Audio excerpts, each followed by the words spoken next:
Le comte sorti, je regagnai ma chambre.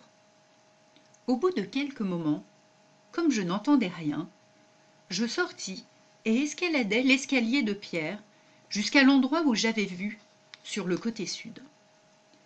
La vaste étendue que je découvrais, bien qu'inaccessible, me donnait une enivrante sensation de liberté, en comparaison avec l'espace sombre et étroit formé par la cour intérieure.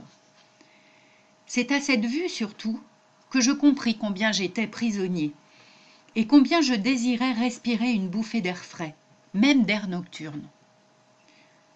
Je commence d'ailleurs à ressentir les effets d'une vie essentiellement nocturne qui me détruit les nerfs. Je frémis à voir mon ombre et d'incroyables chimères s'emparent de mon esprit à tout moment.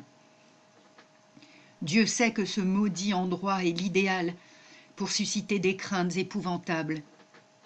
Je contemplais donc le magnifique paysage, baigné dans la chaude lueur de la lune, qui l'éclairait presque autant qu'en plein jour.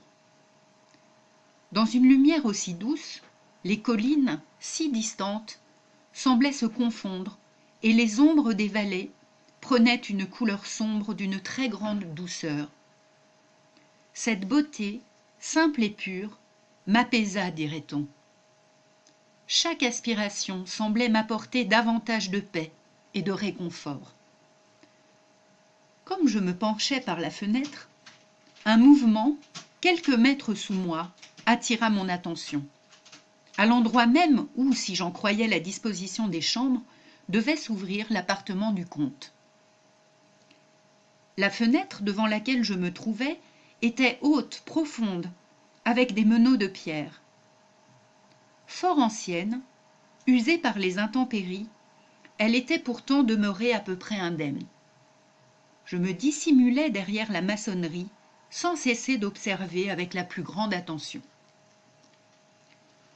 Je vis d'abord la tête du comte passer par l'ouverture de la fenêtre.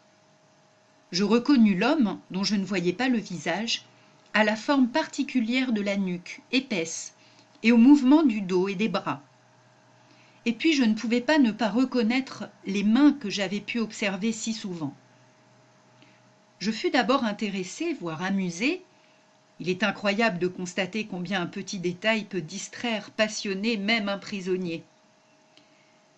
Pourtant, mes sentiments devinrent répulsion et terreur lorsque je vis le corps entier jaillir lentement de la fenêtre et se mettre à ramper, tête en bas, le long de la paroi du château, au mépris de ce gouffre qui s'ouvrait sous lui. Oui, il rampait comme une bête, avec son manteau qui flottait dans le vent, comme deux monstrueuses ailes animales. D'abord, je ne voulus pas en croire mes yeux. Je me dis que la clarté de la lune me jouait des tours, ou que l'ombre m'empêchait de distinguer ce qui se passait. Quelques moments d'attention suffirent pour me prouver que je ne rêvais pas.